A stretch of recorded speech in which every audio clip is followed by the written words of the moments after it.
Hi friends, എല്ലാവർക്കും നമ്മുടെ പുതിയ വീഡിയോയിലേക്ക് സ്വാഗതം. ഇന്ന് ഞാൻ വന്നിട്ടുള്ളത് ദാഹവും വിശപ്പും ഒക്കെ മാറാൻ സഹായിക്കുന്ന വളരെ ടേസ്റ്റി ആയിട്ടുള്ള ഒരു അടിപൊളി ഡ്രിങ്കിൻ്റെ റെസിപ്പിയുമായിട്ടാണ്. മാത്രമല്ല ഈ ചൂട് സമയത്തും നോമ്പിനും ഒക്കെ ട്രൈ ചെയ്ത് നോക്കാവുന്ന ഒരു ഹെൽത്തി ഡ്രിങ്ക് കൂടിയാണ്. അപ്പോൾ ഇതെങ്ങനെയാണ് തയ്യാറാക്കുന്നതെന്ന് നോക്കാം. ആദ്യം തന്നെ ഇതിലേക്ക് വേണ്ടത് മീഡിയം സൈസിലുള്ള 1.5 മുറി ക്യാരറ്റാണ്. ക്യാരറ്റിൻ്റെ തൊലിയൊക്കെ കളഞ്ഞതിന് ശേഷം ഇതുപോലെ കട്ട് ചെയ്ത് കുക്കറിലിട്ട് ഒരു വിസിലടുപ്പിച്ച് വേവിച്ചെടുത്തിട്ടുള്ളതാണ്. ഇനി ഈ വേവിച്ച് വെച്ചിരുന്ന ക്യാരറ്റ് ഒരു മിക്സി ജാറിലേക്ക് ഇട്ട് കൊടുക്കാം. കൂടെ തന്നെ 1/4 കപ്പ് പാലൂടെ ഒഴിച്ചു കൊടുക്കാം. ഇനി ഇതിലേക്ക് ആവശ്യമായിട്ടുള്ളത് പഞ്ചസാരയാണ്. ഒരു 2 ടേബിൾ സ്പൂൺ പഞ്ചസാര ഇതിലേക്ക് ഇട്ട് കൊടുക്കുന്നുണ്ട്. ഇതിന് പകരമായിട്ട് കണ്ടൻസ്ഡ് മിൽക്ക് വേണമെങ്കിലും ഉപയോഗിക്കാം. ഇനി ഇതെല്ലാം കൂടെ നല്ല ഫൈൻ പേസ്റ്റായിട്ട് ഒന്ന് അരച്ചെടുക്കാം. ഇതിപ്പോൾ നല്ല ഫൈൻ പേസ്റ്റായിട്ട് നല്ല ക്രീമി ആയിട്ട് അരച്ചെടുത്തിട്ടുണ്ട്. ഇനി ഒരു ബൗളിലേക്ക് 1 ടേബിൾ സ്പൂൺ കസ്റ്റാർഡ് പൗഡർ എടുക്കാം. അതിലേക്ക് ഒരു 1/4 കപ്പ് പാലൂടെ ചേർത്ത് നന്നായിട്ട് ഒന്ന് മിക്സ് ചെയ്യാം. പാല് ചേർക്കുമ്പോൾ എപ്പോഴും ആ ഒരു റൂം ടെമ്പറേച്ചറിലുള്ള പാല് വേണം ചേർക്കാൻ.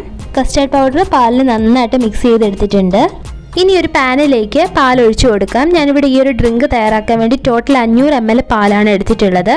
അതിൽ നിന്നും 1/4 കപ്പ് പാല് ക്യാരറ്റ് ഗ്രൈൻഡ് ചെയ്യാനും 1/4 കപ്പ് പാല് കസ്റ്റാർഡ് പൗഡർ മിക്സ് ചെയ്യാൻ വേണ്ടിയിട്ടും എടുത്തിട്ടുണ്ടായിരുന്നു.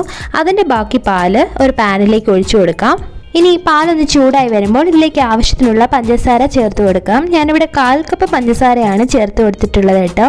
പഞ്ചസാരയോട് ചേർത്തതിന് ശേഷം ഇത് നന്നായിട്ടൊന്ന് ഇളക്കി കൊടുക്കാം. നിങ്ങളുടെ മധുരത്തിനനുസരിച്ച് പഞ്ചസാരയുടെ അളവ് കൂട്ടുകയോ കുറയ്ക്കുകയോ ചെയ്യാം.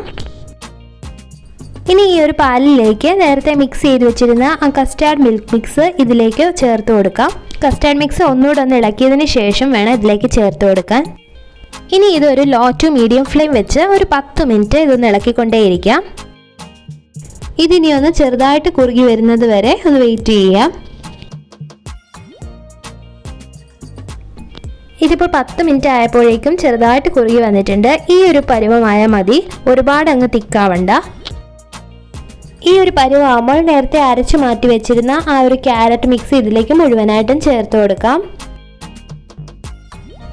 ഈ ഒരു ക്യാരറ്റ് മിക്സ് കൂടെ ചേർത്തതിന് ശേഷം ഒരു 2-3 മിനിറ്റ് ഇതൊന്ന് ഇളക്കിക്കൊണ്ടേയിരിക്കാം. ഈ ഒരു ക്യാരറ്റ് മിക്സ് കൂടി ചേർത്തപ്പോൾ തന്നെ ഈ ഒരു കസ്റ്റാർഡ് മിൽക്കിൻ്റെ കളറേ ചേഞ്ച് ആയിട്ടുണ്ട്. ഒരു ലൈറ്റ് ഓറഞ്ച് കളർ ആയിട്ടുണ്ട്. നമ്മൾ ആ ചേർത്ത് കൊടുത്ത ആ ക്യാരറ്റ് ഓൾറെഡി കുക്ക്ഡ് ആയതുകൊണ്ട് തന്നെ ഒരുപാട് നേരം ഇട്ട് ഇതിനി മിക്സ് ചെയ്യേണ്ട ആവശ്യമില്ല. ഒരു 2-3 മിനിറ്റ് ഒന്ന് ഇളക്കി കൊടുത്താൽ മാത്രം മതി. ഇതിപ്പോൾ ഏകദേശം 3 മിനിറ്റ് ആയിട്ടുണ്ട്. ഈ ഒരു പരുവാകുമ്പോൾ ഇനി ഫ്ലെയിം ഓഫ് ചെയ്യാം. ഇനി ഇതുപോലൊരു പാത്രത്തിലേക്ക് കുറച്ചേറെ വെള്ളം എടുത്തതിന് ശേഷം ഒന്ന് ചൂടാകാൻ വേണ്ടി വെക്കാം. വെള്ളം ചൂടായി വരുമ്പോൾ ഇതിലേക്ക് ഒരു 1/4 കപ്പ് ചവരിയാണ് ചേർത്ത് കൊടുത്ത് വേവിക്കാൻ പോകുന്നത്. ഞാൻ ഇതുപോലെ ചെറിയ ചവരിയാണ് എടുത്തിട്ടുള്ളത്, വലുതായാലും കുഴപ്പമില്ല. വെള്ളം ചൂടായി വരുമ്പോൾ ഈ ചവരി ഇതിലേക്ക് ചേർത്ത് കൊടുക്കാം. ഇനി ഈ ചവരിയെല്ലാം ഈ വെള്ളത്തിൽ കിടന്ന് നന്നായിട്ട് വെന്ത് വരുന്നത് വരെ വെയിറ്റ് ചെയ്യാം. ഇതിപ്പോൾ ചവരി എല്ലാം തന്നെ നന്നായിട്ട് വെന്ത് വന്നിട്ടുണ്ട്. ഇത് വെന്തോ എന്ന് നോക്കുന്നത് ഇതിൻ്റെ ആ ഒരു വൈറ്റ് കളറൊക്കെ മാറി ട്രാൻസ്പെറൻ്റ് ആയി വരും. ഈ ഒരു പരുവാകുമ്പോൾ ഇനി ഫ്ലെയിം ഓഫ് ചെയ്യാം. ഫ്ലെയിം ഓഫ് ചെയ്തതിന് ശേഷം ഇതുപോലെ ഒരു അരിപ്പയിലേക്ക് ഊറ്റി ഇതിൻ്റെ വെള്ളമൊക്കെ ഒന്ന് മാറ്റിയെടുക്കാം. ഇതുപോലെ ഊറ്റിയതിന് ശേഷം ഇതിന് മുകളിലേക്ക് കുറച്ച് തണുത്ത വെള്ളം ഒഴിച്ച് ഇതൊന്ന് കഴുകിയെടുക്കാം. ഇങ്ങനെ കഴുകുന്നത് ആ ചവരിയിലുള്ള ആ ഒരു പശ മാറാനും ഇത് ഒട്ടിപ്പിടിക്കാതെ വേർവിട്ട് കിടക്കാനും വേണ്ടിയാണ്. ഇങ്ങനെ കഴുകിയെടുത്തതിന് ശേഷം ഇത് മാറ്റി വെക്കാം. ഇനി ഒരു ബൗളിലേക്ക് 1 ടേബിൾ സ്പൂൺ കസ്കസ് ഇട്ട് കൊടുക്കാം. ഇനി അതൊന്ന് കുതിരാൻ വേണ്ടിയിട്ട് ആവശ്യമായ കുറച്ച് വെള്ളം കൂടി ഒഴിച്ചു കൊടുക്കാം. ഇതിപ്പോൾ ഈ കസ്റ്റാർഡ് മിക്സ് എല്ലാം തന്നെ നന്നായിട്ട് തണുത്ത് വന്നിട്ടുണ്ട്. ഇനി ഇതിലേക്ക് ചേർത്ത് കൊടുക്കേണ്ടത് 2 ചെറുപഴമാണ്. ചെറുപഴങ്ങളിൽ ഞാൻ ഞാലിപ്പൂവനാണ് എടുത്തിട്ടുള്ളത്. ഇതിന് പകരം റോബസ്റ്റ പഴം വേണമെങ്കിലും ഉപയോഗിക്കാം. പഴം ഇതുപോലെ ചെറുതായിട്ട് കട്ട് ചെയ്ത് ഈ ഒരു കസ്റ്റാർഡ് മിക്സിലേക്ക് ചേർത്ത് കൊടുക്കാം. ഇനി ഈ ഒരു മിക്സിയിലേക്ക് നേരത്തെ നമ്മൾ കുതിരാൻ വേണ്ടി മാറ്റി വെച്ചിരുന്ന ഒരു സബ്ജ സീഡ്സ് കസ്കസ് ഇതിലേക്ക് മുഴുവനായിട്ട് ചേർത്ത് കൊടുക്കാം. ഇനി ഈ ഒരു മിക്സിയിലേക്ക് നേരത്തെ നമ്മൾ വേവിച്ച് മാറ്റി വെച്ചിരുന്ന ആ ഒരു ചവരിയില്ലേ, അതുകൂടെ ചേർത്ത് കൊടുക്കാം കേട്ടോ. ഈ ചവരി ചേർക്കുന്നതിന് മുമ്പായിട്ട് അതൊന്നുകൂടെ പച്ചവെള്ളത്തിലൊന്ന് കഴുകിയെടുക്കുകയാണെങ്കിൽ അത് ഒട്ടിപ്പിടിക്കാതിരിക്കും. ഇനി നമുക്കിതിലേക്ക് ചേർത്ത് കൊടുക്കേണ്ടത് നട്ട്സ് ആണ്. ഞാനിവിടെ ബദാം ചെറുതായിട്ട് കട്ട് ചെയ്തത് 2 ടേബിൾ സ്പൂൺ ആണ് ചേർത്ത് കൊടുക്കുന്നത്. നിങ്ങൾക്ക് ബദാം തന്നെ ചേർക്കണമെന്നില്ല, കയ്യിലുള്ള ഏത് നട്ട്സ് ആണെങ്കിലും അത് ഇതുപോലെ ചെറുതായിട്ട് കട്ട് ചെയ്ത് ചേർത്ത് കൊടുത്താൽ മതി കേട്ടോ. ഇനി ഇതെല്ലാം കൂടെ നന്നായിട്ടൊന്ന് മിക്സ് ചെയ്തെടുക്കാം.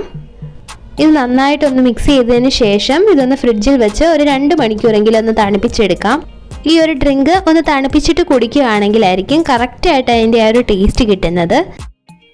ഇതിപ്പോൾ ഈ ഒരു ഡ്രിങ്ക് 2 മണിക്കൂർ ഫ്രിഡ്ജ് വെച്ച് ഞാൻ തണുപ്പിച്ചെടുത്തിട്ടുള്ളതാണ്.